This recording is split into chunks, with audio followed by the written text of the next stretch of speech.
예, 오늘 누가복음 14장에 있는 말씀은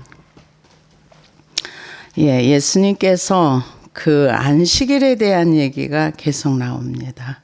안식일에 초대를 받아서 바리새인 집에 떡을 잡수시러 가셨는데, 그러니까 식사하러 가신 거죠. 가셨는데 거기에 이제 한 사람이 있었습니다. 여기서 이제 수종병이라고 그러는데 고창병이라고 옛날 성경에 있었던 것 같아요. 근데 예수님께서 이 유대인들이 안식일의 원래 목적은 하나님께서 세상을 창조하시고 안식일에 쉬셨다. 그래서 창조의 기념으로 안식일을 지켜라. 그렇게 얘기를 하고, 그러고 나서 출애굽한 다음에는 이제 출애굽에 대한 그 감사, 그거를 이제 안식을 이제 지키는 안식의 의미가 뭐냐면은 모든 삶에서 좀 이렇게 숨을 쉬고 현실에 묶인 거에서 좀 풀어지고, 그러니까 모든 일상에서 쉼을 원해서,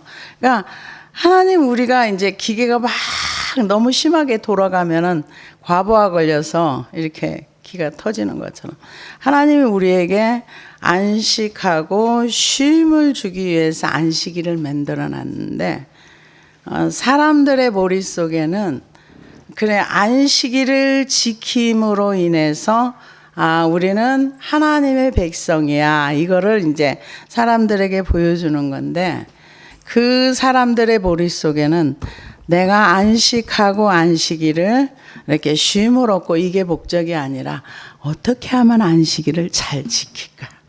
안식일을 지키다가 죄를 지으면 안 되지. 그러니까 목적이 전혀 다른 곳으로 빗나간 거죠. 그래서 이 하나님의 말씀에 대한 오해가 우리에게는 굉장히 많습니다. 하나님의 말씀에 대한 오해가 얼마나 많은지, 그 성경에서 말하는 하나님이 우리에게 하라 하지 마라 하는 거는 다 우리의 영혼을 위한 거고, 우리가 하나님의 말씀을 하라고 한 거를 그만큼 하면은 우리 자신에게 유익이 되고, 또 하지 말라는 걸 안 하면은 안 한 만큼 우리의 영육간에 유익이 되는데, 근데 그 사람들이 선악과를 먹고 난 이후에 뭐라고 얘기할까요? 선악과를 먹고 난 이후에 그 마귀가 아담에게 했던 말처럼 하나님과 같이 되고 네가 하나님처럼 될까 봐. 근데 실제로 그 이후로 예수님께서 그 바리새인들에게 너희 아비는 마귀니 너희가 마귀의 행사를 하는도다 하는데, 그게 참 와닿질 않았어요. 마귀 행사가 어떤 것일까? 근데 이번에 이제 기도를 하면서 가만히 보니까 예수님은 정말 진리구나. 진리의 말씀만 하셨구나. 정말 맞는 말씀이다. 이게 성경 말씀이 정말 우리가 이 말씀대로 살아가고 이 말씀을 순종한다면 우리 영혼이 정말 유익하겠구나. 이제 그런 이제 생각이 들어갔습니다. 그런데 여기에서는 지금 안식일에 바리새인 지도자의 집에 떡 잡수러 들어가시니 그들이 엿보고 있으니까 초대를 해놓고 지금 감시하는 거죠. 트집 잡으려고. 그래서 왜 트집을 잡으려고 하는가? 그 어떻게든지 예수님을 메시아나 선지자로 인정하기 싫었던 거죠. 그래서 이 안식일을 이분들이 지킨다는 건 유대인으로서 어떤 정체성이라고 봐야 되겠죠. 이방인들과 전혀 달라서 나를 구분하여 지킴으로 하나님을 위한 날이며 또한 사람을 위한 날. 그래서 창조의 하나님, 구원의 하나님을 기억하고 예배하고 하나님을 이렇게 더 많이 가까이 가고, 이렇게 하라고 하나님께서 안식일을 위해서 사람의 쉼을 위해서 만들어 놨는데, 이게 이분들에게는 안식일이 쉼이 아니라 오히려 짐이 되는 날이에요. 그러니까 하나님의 말씀을 우리가 오해하게 되면 짐이 됩니다. 의무와 책임이 되고 짐이 되고 힘들어지는 거예요. 그 잘못된 전통이라고 봐야 되겠죠. 그래서 정말 무엇이 중요하고 무엇이 가장 필요한가 이제 이것을 예수님께서 그들에게 가르쳐 주시는데 사람이 배우려고 안 하면 아무리 가르쳐 주려고 해도 안 배워져요. 들으려고 안 하면은요, 아무리 말을 해도 안 들립니다. 사람이라는 존재가 참 신기하더라고요. 아무리 말을 해도 내가 들으려고 해야 들리는 거고, 내가 알려고 하고 배우려고 할 때 배워지는 거지, 그냥 배우고 싶지 않고 알고 싶지 않으면은 아무것도 안 하는 거죠. 그래서 이제 엿보는 거죠. 그들이 엿보고 있더라. 주의 앞에 수종병 든 한 사람이 있는지라. 근데 이 안식일에는 사람을 차별하지 않고 이렇게 대접을 하고 식사도 대접하고 이렇게 한답니다. 근데 이 사람을 일부러 갖다 놓은 건지 아니면 예수님을 시험하려고 갖다 놓은 건지 그거는 나와 있진 않아요. 근데 뭐라고 얘기하냐. 예수께서 수종병 한 사람이 있는지라 주의 앞에 예수께서 대답하여 율법 교사들과 바리새인들에게 이르시되 안식일에 병 고쳐주는 것이 합당하냐 아니하냐. 그러니까 지난번에도 안식일에 병을 고쳐줬다 그래서 율법 교사들이 화를 엄청 내면서 안식일 말고도 다른 날 많은데 왜 하필이면 안식일 날 병을 고치냐 이러면서 굉장히 예수님에 대해서 비난했던 것을 우리가 알 수 있습니다. 그런데 여기 지금 데려다 놓은 건지 아니면은 무슨 이유인지는 모르지만 예수님께서 그 환자를 보시면서 물어보셨어요. 안식일에 병 고쳐주는 것이 합당하냐 아니하냐. 이게 병 고치는 게 옳을까 옳지 않을까 물어보신 거죠. 그러니까 그들이 잠잠했다 그랬어요. 그들이 잠잠하거늘 예수께서 그 사람을 데려다가 고쳐 보내시고 또 그들에게 이르시되 너희 중에 누가 그 아들이나 소가 우물에 빠졌으면 안식일에도 곧 끌어내지 않겠느냐 하시니. 소가 우물에 빠졌으면 끄집어내야죠. 근데 이때 당시에는 사람들이 우물에 빠졌다, 구덩이에 빠질 수 있다. 근데 이게 그때 당시에는 안식일 법이 이제 좀 센 법이 있고 좀 약한 법이 있었답니다. 그래서 공동체에서 그때 쿰난 공동체에서 구덩이에 빠진 사람만 구원해낼 수 있고 짐승은 구하여 내지 못하도록 규정을 딱 정해놨답니다. 그러면서 안식일에 소나 나귀가 구덩이에 빠져 있으면 그러면은 먹이만 주고 안식일이 지난 다음에 걔가 하루 종일 얼마나 힘들어요. 근데 그랬다 이렇게 그때 당시의 문화가 그랬답니다. 근데 만약에 자기 자녀가 구덩이에 빠져가지고 우물에 빠졌으면 안 건지겠어요? 자기 자녀면 건지죠. 당연히 건지죠. 그러면서 이 예수님이 지금 어떻게 고쳐줬는데 이게 사람들이요. 어디엔가 필이 딱 꽂히면 다른 거를 못 보는 것 같아요. 사람들이 지금 수종병 이 병이 든 사람을 만약에 고칠 수 있다는 그런 어마무시한 능력이 가지고 있다면 이 병 하나 고친 것만 해도 예수님을 엄청나게 띄워줘야 맞아요. 와, 고칠 수 없는 걸 어떻게 예수님이 고치셨을까? 근데 다른 사람 고침받는 거 중요하지 않아. 그리고 이 예수가 지금 어떻게 행동하는가, 율법에 맞게 행동하는가, 율법에 맞지 않는가, 이것만 가지고 판단했던 거예요. 근데 하나님의 국률은 아예 없는 거죠. 그래서 이제 그거는 상관이 없고 너희 중에 누가 그 아들이나 소가 우물에 빠졌으면 안식일에도 곧 끌어내지 않겠느냐 하시니. 그러니까 바리새인들의 아들이나 소가 우물에 빠지면 끌어낸다는 거죠. 근데 왜 안식일에 이 정말 고침받을 수 없는 이 환자, 이게 수정병이라는 게 신장이나 심장이 망가지고 얼굴이 이렇게 막 퉁퉁 붓고 이게 좀 일상생활이 너무 어려운 사람인가 봐요. 그런 종류의 병이랍니다. 근데 이렇게 말씀할 때 그냥 이 대답을 안 했다 그랬어요. 그들이 이에 대하여 대답하지 못하니라. 대답은 못했지만 속으로 이렇게 된 거죠. 그러고 나서 이제 자리에 관한 얘기를 합니다. 7절에 보니까 7절과 11절까지는 하나님이 예수 그리스도께서 사람들에게 겸손히 뭔가를 설명을 해주는 내용입니다. 그래서 청함을 받은 사람들, 초대를 받은 사람들에게 하신 말씀입니다. 그래서 12절부터 14절까지는 자기를 청한 자, 초대한 사람에게 하신 말씀입니다. 그래서 이분들은 그 사람들을 안식일에는 아무나 이렇게 초대 와서 밥을 먹을 수 있는데 초대한 식탁에 자리가 있답니다. 어떻게 자리가 배정이 되냐면 이렇게 영어로 이렇게 U자처럼 이렇게 되어 있는 이렇게 식탁을 이렇게 베푸는데 제일 상석이 어디냐면 주인 가장 가까운 자리에 있는 데가 상석이랍니다.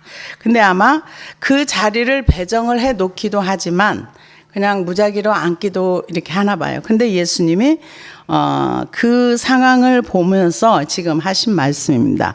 그래서 청함을 받은 사람들이 높은 자리에 택함을 보시고 그들에게 비유로 말씀하여 이르시되 내가 누구에게나 혼인잔치에 청함을 받았을 때 높은 자리에 앉지 말라. 그렇지 않으면 너보다 더 높은 사람이 청함을 받은 경우에 너와 그를 청한 자가 와서 너더러 이 사람에게 자리를 내주라 하리니 그때 내가 부끄러워 끝자리로 가게 되리라. 청함을 받았을 때에 차라리 가서 끝자리에 앉으라. 그러면 너를 청한 자가 와서 너더러 버치어 올라와 앉으라 하리니 그때 함께 앉은 모든 사람 앞에서 영광이 있으리라. 그러면서 이제 청함 받은 사람에게 이렇게 얘기를 해놓고 나서 이제 청함을 이제 손님을 초대했던 사람. 무릇 자기를 높이는 자는 낮아지고 자기를 낮추는 자는 높아지리라. 그러니까 예수님 외에도 많은 사람이 잔치에 이제 이렇게 그 바리새인 초대에 이렇게 왔습니다. 그런데 사람들이 그곳에 와가지고는 다 서로 높은 자리에 앉으려고 한 거예요. 서로 여기가 좀 더 높은가 여기가 좀 그 이유는 뭡니까? 자기를 높이기 위해서 그러는 거죠. 자기를 높이기 위해서. 근데 이거는 우리 인생 중에서 버릴 수 없는 어떤 정말 유혹과 같은 것 같아요. 사람들이 돈이 있으면 돈을 자랑하고 자기를 높이고 싶고 뭔가 가진 게 있으면 그걸로 자기를 높이고 싶고 자기가 영광받고 싶고 이게 아담의 죄성에서 나온 겁니다. 영광 받는 거. 하나님이 영광을 받듯이 자기도 이 땅에서 그러니까 어떤 분이 글을 썼는데 이런 얘기를 하더라고요. 늙어서는 자식 자랑하지 말아라. 사람들이 다 싫어한다. 그래서 자식 자랑 많이 하나 봐요. 그리고 돈 자랑하지 말아라. 그러면서 뭐 자랑하지 말 걸 몇 가지 이렇게 기록을 해놨는데 그러면 모든 사람이 다 싫어한다. 그렇게 얘기를 하더라고요. 근데 사람의 본성 속에는 무언가가 자기에게 있는 것을 끄집어내서 자기를 크게 보이고 그걸 통해서 하나님처럼 영광을 받고 싶어하는 본성이 이 사탄의 본성이 있어요. 그래서 다른 사람이 나를 안 챙겨주면 나라도 나를 챙겨서 나를 높여야 돼. 다른 사람이 나를 생각 안 해주면 나라도 나를 사랑해주고 높여주고 이런 분도 있어요. 그래서 그렇게도 생각을 하는구나. 그래서 특별히 제가 아는 분 중에 참 그거 영광 받고 싶어서 그냥 그러는 걸 보면 참 뭐라고 표현해야 될까요? 내가 저 돈 두고 어떻게 이 땅을 떠날 거야. 내가 그 소리를 자주 하는 사람이 한 사람 주변에 있습니다. 그래서 그냥 만나면 돈 자랑하는데 바쁘고, 그리고 이제 뭐 그렇게 자랑하는 게 하나님이 우리를 통해서 영광을 받으려고 하는 것처럼 자기 스스로가 자기를 높여서 영광을 받으려고 하는 속성이 인간에게 있구나. 이게 사탄의 속성이구나 하는 것을 깨닫습니다. 그래서 자기를 높이는 자는 낮아지고, 이게 자기를 누구한테 높입니까? 사람들 앞에 높이는데, 이거는 사실은 하나님 앞에도 높이는 거예요. 왜? 하나님 우리를 다 보고 계시니까요. 우리가 진짠지 가짠지 나 자신은 잘 모를 수 있어요. 그러나 하나님은 아세요. 그래서 자기를 높이는 자는, 그러니까 여기 지금 높이는 이유가 예수님이 직접 말씀하셨잖아요. 모든 사람 앞에서 영광이 있으리라. 그러니까 낮은 자리에 스스로 내려가면 초대한 사람이 너를 높여줄 때 네가 영광을 받아. 근데 자기를 높이는 자는 낮아지고 자기를 낮추는 자는 높아지리라. 이렇게 말씀을 하시면서 또 자기를 청한 자에게 이르시되 내가 점심이나 저녁에나 베풀거든 벗이나 형제나 친척이나 부한 이웃을 청하지 말라. 두렵건대 그 사람들이 너를 도로 청하여 내게 가품이 될까 하노라. 이거는 인간관계 속에서 이거는 기본적으로 해야 돼요. 내가 하나 받았으면 하나 주는 것이 맞습니다. 근데 이거는 인간관계 속에서는 이렇게 해야 되는 게 맞지만 하나님 앞에서 지금 다음 얘기는 하는 거예요. 잔치를 베풀거든 차라리 가난한 자들과 몸 불편한 자들과 저는 자들과 맹인들을 청하라. 그리하면 그들이 갚을 것이 없으므로 내게 복이 되리니 이는 의인들의 부활 시에 내게 가품이 되겠습니다 하시더라. 그러니까 이 땅에서는 만약에 이 인간관계가 다 단절해 보면 복음 전할 길이 없어지는 거예요. 하나 받았으면은 하나를 주는 게 맞아요. 그러나 하나님 앞에서 우리가 누군가를 대접을 할 때는 나에게 갚을 수 없는 사람을 베풀어 주면은 이거 언제 하나님이 갚아주시는가? 부활 시에. 지금 이렇게 얘기하잖아요. 갚을 수 없는 사람들에게 내가 뭔가를 베풀어 주면은 하나님이 뭐라 그래요? 그들이 갚을 것이 없으므로 내게 복이 되리니 이는 의인들의 부활 시에 내가 갚음을 받겠습니다 하시더라. 그러니까 굳이 흩어서 하라는 거죠. 사람들에게 뭔가를 대접을 할 때 내가 하나 했으니까 하나 받아야지. 뭐 이게 아니고 하나님 앞에서 미래를 위해서 비축하는 건 이걸 하라는 거예요. 미래를 위해서 자기의 영혼을 위해서 이렇게 가난한 사람들, 내가 베풀지만 내게 갚을 수 없는 사람들을 이렇게 베풀어주고 나누어주게 되면은 나중에 하나님이 이제 그걸로 이제 갚아준다 이렇게 얘기를 합니다. 그래서 부활시가 언제냐? 요한계시록 20장에 보면은 4절에서 6절을 보니까 내가 내 보좌들을 보니 거기 앉을 자들이 있어 심판하는 권세를 받았더라.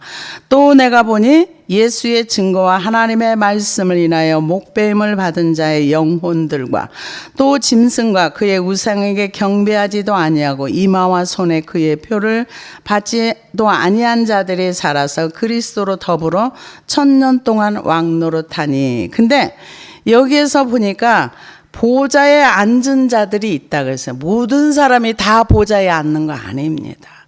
라오디게아 교회에서 예수님께서 회개하라, 그러면 내가 너와 더불어 먹고 마시리라. 그럼 내가 내 보좌에 함께 앉게 해주겠다. 그 약속이 있는 그 약속대로 했던 사람들은 보좌에 앉는 은혜. 그리고 이제 순교자들. 그러고 나서 첫째 부활에 참여하는 자는 복이 있고 거룩하도다. 둘째 사망이 그를 다스리는 권세도 없고 도리어 그들이 하나님과 그리스도의 제사장이 되어 천년 동안 그리스도로 더불어 왕노릇하리라. 그러니까 하나님의 말씀대로 왕 같은 제사장이 되어 성숙한 자가 되어서 하나님 말씀을 순종하고 살 때 하나님 나라에 갔을 때 왕 같은 제사장, 왕 노릇한다 이렇게 표현하고 있습니다. 그러면서 하나님께서 부활 시에 갚아주신다. 물론 이 땅에서도요 하나님이 갚아주세요. 전에 제가 이 얘기는 여러 번 했던 얘기인데 그 대구에서 집사님 그 제부 되시는 분이 이렇게 플라스틱 이거 뭐 사철인가 뭐 이거를 해가지고 돈을 많이 벌었어요. 벌어가지고 전부 처갓집 형제 8남매인데 집 다 사주고 자기 동생은 이제 사업체 같이 운영하고 자기 형제는 많지 않아요. 근데 그분이 딸 둘이 있어요. 제가 한번 물어봤어요. 집사님은 왜 그렇게 돈을 벌어가지고 형제들 집도 사주고 돈 안 아까우세요? 내가 물어봤어요. 그랬더니 그분이 하는 얘기가 저는 아들이 없잖아요. 그렇죠? 그랬더니 내가 하나님 앞에 믿음은 없지만 내가 이렇게 하나님 앞에 이렇게 어려운 형제들이 이렇게 해주면 나중에 우리 자녀들이 복을 받을 거예요. 그분은 그런 믿음이 있더라고요. 그래서 우리 딸들이 아마 복을 받을 겁니다. 그런 얘기를 하더라고요. 그럴 수 있겠죠. 그래서 이 나중에 하나님이 갚을 수 없는 사람들에게 베풀었을 때 그걸 누가 갚아주는가? 하나님이 갚아준다. 그렇게 얘기합니다. 그러면서 함께 먹는 사람 중에 하나가 이 말을 듣고 이르되 무릇 하나님의 나라에 떡을 먹는 자는 복되도다 하니 이르시되 어떤 사람이 큰 잔치를 베풀고 여기에서는 지금 잔치 얘기가 나옵니다. 잔치를 베풀고 많은 사람을 청하였더니 이게 잔치가 어떤 잔치인가? 하나님의 잔치예요.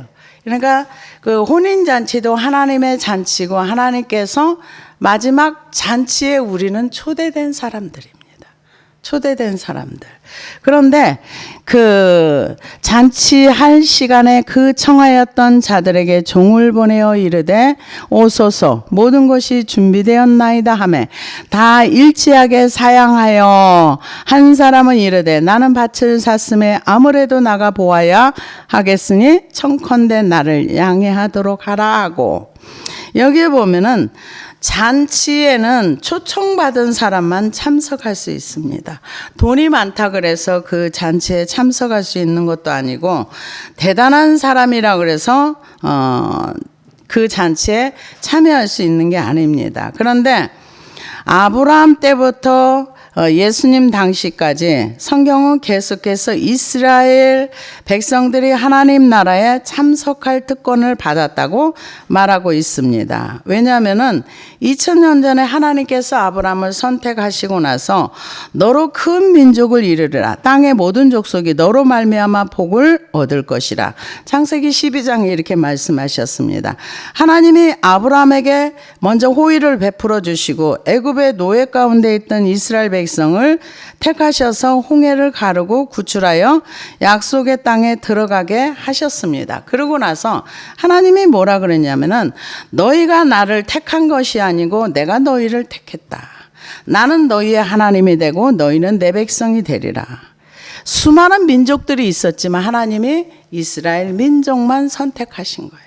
그럼 지금 현재는 어떻습니까? 하나님께서 우리 이방인들에게 초청의 문을 열어주셔서 우리를 잔치에 초대한 거예요. 그래서 이 모세 이후에 하나님께서 선지자를 통해서 계속 말씀을 하셨습니다. 에스겔 34장 14절에 보니까 좋은 꼴을 먹이고 좋은 우리에 누이며 살찐 꼴을 먹으리라. 내가 친히 양의 목자가 될 것이다. 예수님이 이것도 잔치에 초대한 거죠. 요엘 선지자를 통해서 너희는 풍족히 먹고 하나님 여호와의 이름을 찬송할 것이고 영원히 수치를 당하지 아니하리라. 이사야서도 그 이스라엘 백성을 초대를 했더라고요. 25장 6절에서 8절을 보니까 만군의 여호와께서 이 산에서 만민을 위하여 기름진 것과 오래 저장하였던 포도주로 연회를 베풀리니 곧 골수가 가득한 기름진 것과 오래 저장하였던 맑은 포도주로 하실 것이며 또 이 산에서 모든 민족의 얼굴을 가린 가리개와 열방 위에 덮인 덮개를 제하시며 사망을 영원히 멸하실 것이라. 주 여호와께서 모든 얼굴에서 눈물을 씻기시며 자기 백성의 수치를 온 천하에 제하시리라. 여호와께서 이같이 말씀하셨느니라. 그래서 하나님께서 이스라엘 백성에게 하나님을 떠난 이스라엘 백성 끊임없이 돌아오라고 초대를 하십니다. 그런데 제가 말씀을 이렇게 준비하고 읽고 하다 보면 이렇게 마음에 탁 들어오는 성경 구절들이 있어요. 이 열왕기 하 25장을 이렇게 준비를 하다 보니까 하나님께서 그 망하는 걸 원치 않아 가지고 계속해서 에레미야 선지자를 통해서 이스라엘 백성을 돌아오라. 근데 그 말 중에 참 마음에 와서 깊이 들어오는 게 있는 게 뭐냐면은 그 에레미야 36장 그 보니까 뭐라고 얘기했냐면은 유다 족속이 내가 그들에게 내리려 한 모든 재앙을 듣고 각기 악한 길에서 돌이킬 듯 하니라. 그리하면 내가 그 악과 죄를 사하리라. 에레미야 36장 3절에. 그러니까 하나님께서는 이들이 악한 길을 떠났어도 재앙의 말을 듣고서 이 돌이킬 듯, 그러니까 아직 돌아오진 않았어. 이 말을 들으면 얘들이 혹시 돌이킬까? 그러면은 용서를 준비하고 있는 거예요. 아, 정말 하나님의 사랑의 하나님이구나. 그러니까 하나님의 어떤 규칙에서 벗어나서 하나님의 진노 가운데 들어갔는데도 불구하고 너희들이 이렇게 살면 진노를 당해. 돌아와. 그러면 내가 용서할게. 그냥 말로만 용서가 아니라 그들을 용서할 준비를 하고 기다리시는 거예요. 얼마나 국률이 많으신 분입니까? 그러면서 뭐라고 얘기합니까? 그래서 그리하면 내가 그 악과 죄를 사하리라. 한번 또 말씀하세요. 36장 7절에 보니까 그들이 여호와 앞에 기도를 드리며 각기 악한 길을 떠날 듯하니라. 아직 떠나지 않았어요. 하나님은 기대가 커요. 어떤 기대? 이 말을 하면 얘들이 돌이켜서 이쪽으로 올까? 하고 기다리는 거예요. 아버지의 마음이죠. 기다리는 거예요. 내가 그러면 용서해 줄게. 용서를 안고 기다리는 거예요. 그래, 떠날 듯 하니라. 여호와께서 이 백성에 대하여 선포하신 노와 분이 크니라. 36장 7절입니다. 하나님께서는 뭐라고 얘기합니까? 너희가 많이 기도해도 내가 안 들어. 이사야 59장에. 왜? 너희 손에 피가 가득하기 때문에. 근데 너희가 스스로 씻어. 그럼 내가 너희들을 만나줄 거야. 하나님은 우리가 회개하고 하나님 쪽으로 돌이키는 거를 기다리시는 거예요. 근데 그 기다림이 무한하지 않다는 거.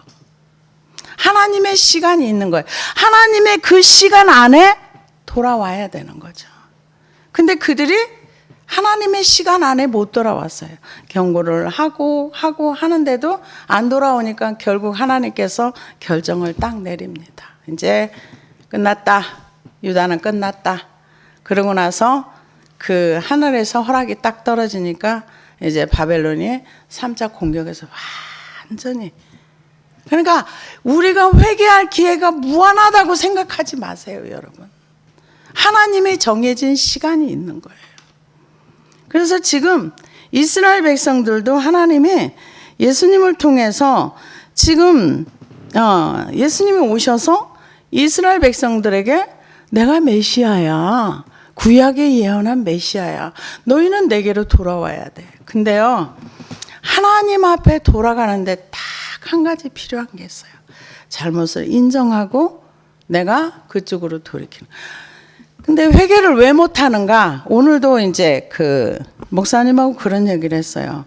근데 어떤 분 얘기를 하면서 그 한 사람 때문에 온 가족이 다 망했어요. 동생네 집 있던 거 집 다 팔아서 망하게 되고, 자기 집도 다 망하고, 아들도 다 망하고, 딸도 망하고, 주변에 있는 사람들이 다 망했어요.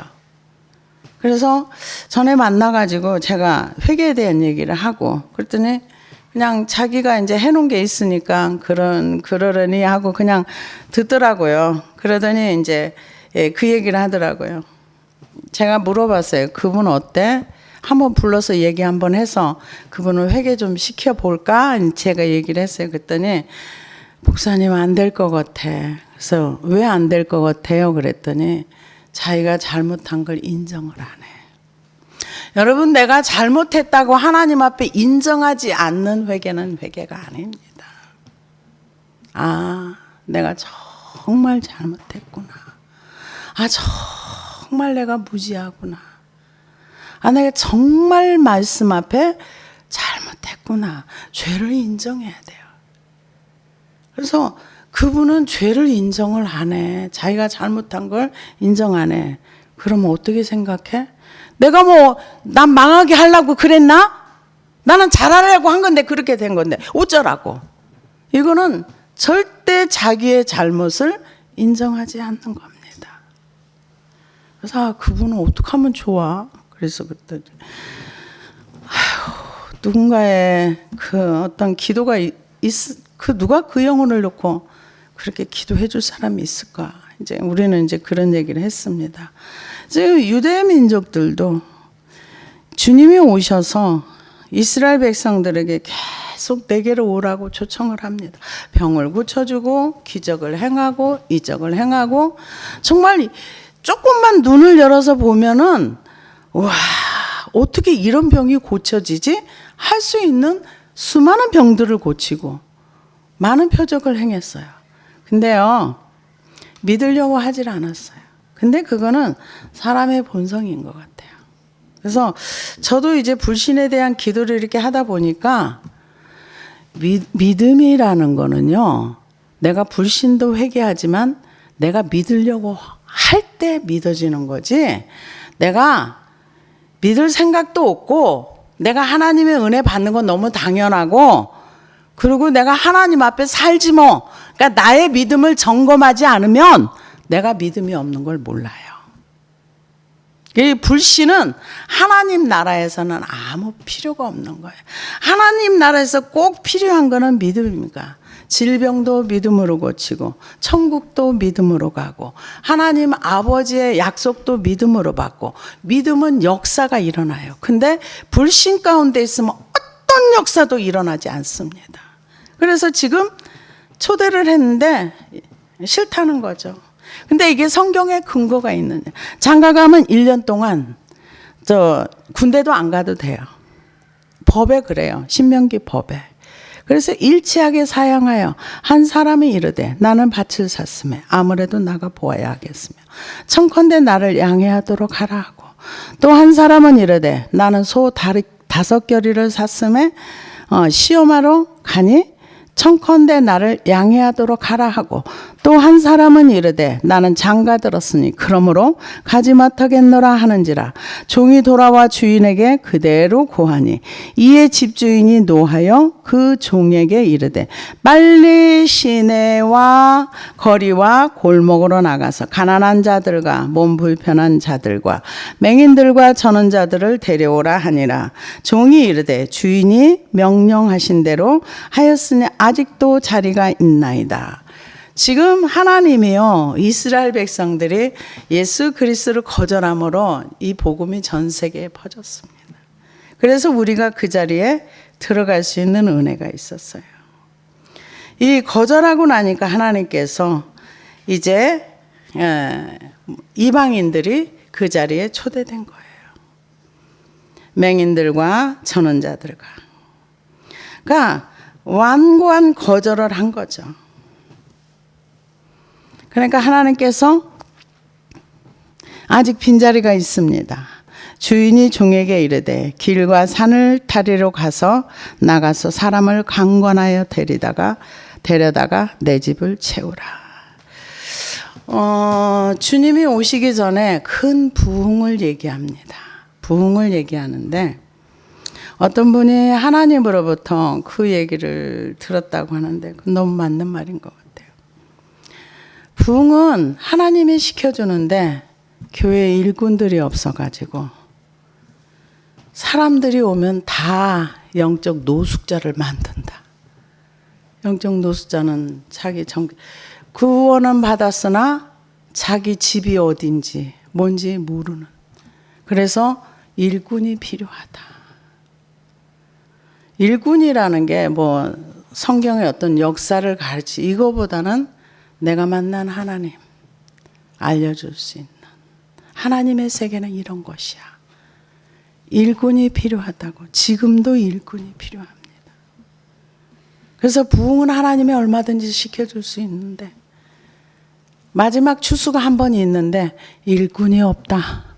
하늘에서 탄식을 하신답니다. 여러분들이 일꾼 되시기를 바랍니다. 근데 게을러서는 일꾼 안 돼요. 부지런해야 돼요.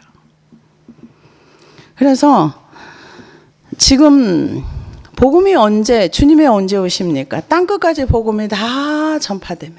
근데 지금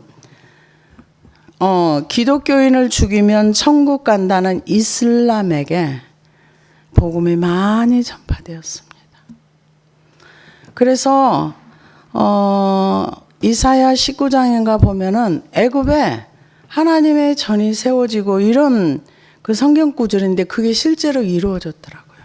애굽 땅에 지금 굉장히 못 사는 지역인데 애굽 그에서 가장 큰 도시에 가장 큰 교회가 기독교 교회가 지금 현재 있답니다. 그래서 그 선교사님이 하나님의 기록된 말씀은 하나도 땅에 떨어지지 않고 실제로 다 이루어지는구나. 와, 놀랍다. 이런 얘기를 들어봤습니다. 그래서 무슬림에게도 지금 초자연적인 역사로 인해서 복음이 많이 전파됩니다. 많이 전파돼요. 근데 참된 복음을 들은 사람들은 영혼을 향해서 나갑니다. 어제 노예를 가서 그 인도네시아 쪽으로 긴 시간을 이렇게 선교로 가신 분, 저하고도 여러 번 가자고 하는데 나는 그분과 좀 색깔이 달라가지고 이제 같이 하지는 않았는데 저보고 여러 번 나가자고 했어요. 그쪽에 가는 길에 자기랑 같이 가자고. 그래서 자기가 선교한 지가 한 15년 한 10 몇 년 됐는데 거기 초등학교 학생들이 복음을 듣고 열심히 노력해서 공부를 해가지고 한국까지 유학으로 왔대요. 유학으로 오면 그 교회에서 그 아이들을 많이 책임져 주나 봐요. 그러니까 하나님께서 그 교회 물질을 많이 부어주시더라고요. 그렇게 해가지고 그래서 이제 그 얘기를 하더라고요. 너 한국에서 그냥 자리 잡고 살면 어떠니? 그랬더니 그 아이가 그 연대 의대를 졸업을 했는데 저는 내 나라에 가서 내 조국에서 복음을 전하겠습니다. 와, 복음이 제대로 들어갔네.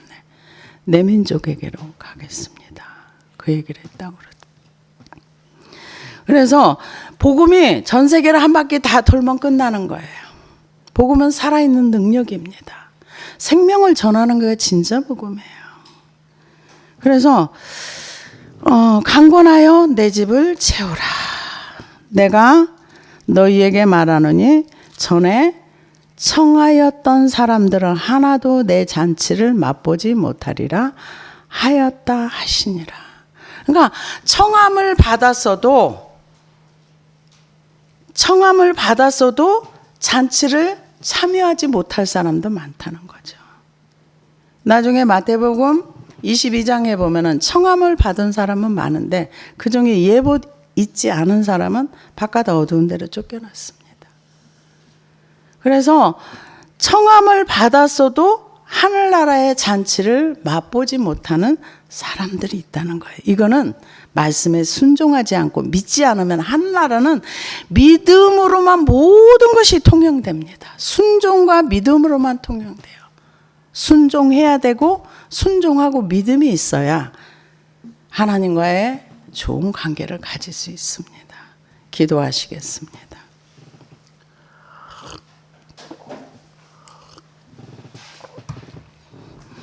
하나님 아버지 고맙고 감사합니다. 우리는 잔치에 초대받은 하늘 백성들입니다.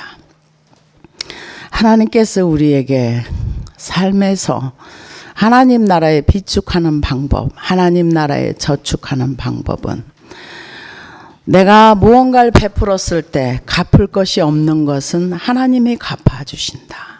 이렇게 우리에게 하늘나라에 저축하는 방법을 알려주셨습니다. 많이 저축하게 하여 주옵소서.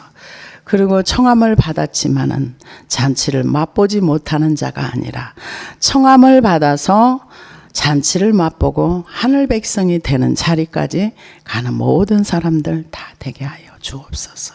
하나님을 기쁘시게 하며 하나님의 잔치에 초대받은 자로서 하나님 말씀에 합당한 삶을 살게 하여 주옵소서.